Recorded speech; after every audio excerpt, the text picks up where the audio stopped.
কারণ অনেক জায়গায় করে থাকি। আপনার নাম কি? আব্দুল মমিন। ফাহিম। ফাহিম এবং আব্দুল মমিনের জন্য সবাই বলি মারহাবা। একটা শব্দ বলবো, সেটাকে রিপিট করবে, ঠিক আছে?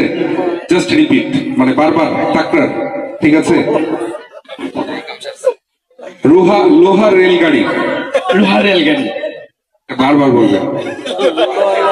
আচ্ছা, আরেকটা হচ্ছে পাখি পাকা পেঁপে খায়। পাখি পাকা পেঁপে খায়, পাখি পাকা পেঁপে খায়, পাখি পাকা পেঁপে খায়, পাখি পাকা পেঁপে খায়, পাখি পাকা পেঁপে। এই পোলা নিশ্চিত আজকে শিখাইছে, নিশ্চিত শিখাইছে, চিনতে পারছে। আচ্ছা, আপনি বলেন। আচ্ছা, ঠিক আছে, আসেন।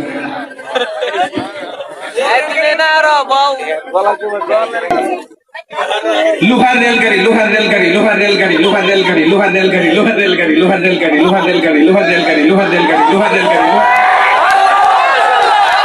না, আজকের প্রোগ্রাম অনেক বেশি কাছাকাছি, তো নতুন কিছু ডেলিভারি দিচ্ছি না, দিলে আবার বলে আবার নতুন কিছু শিখে আইবো, পরে বলছো না। না, আজকের মতো এই পর্যন্ত। আমি একজনকে ধরি, মানে সবার মধ্য থেকে, যে মানে আমি যাকে ধরতে পারি, মানে আপনারা কি প্রস্তুত আছেন? আমার আশপাশে একজনকে ধরে বলবো, হ্যাঁ? আসেন তাহলে।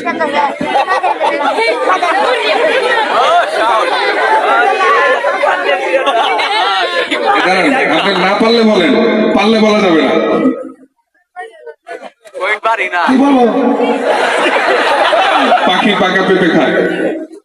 পাখি পাকা পেঁপে খায়, পাখি আমি চাইছিলাম না পারো। ঠিক আছে, ধন্যবাদ, সবাই আসি। ঠিক আছে, অনেক অনেক শুকরিয়া। সম্মানিত উপস্থিতি, আমরা এই পর্যায়ে এমন একজন শিল্পীর পরিবেশনায় যাব, যিনি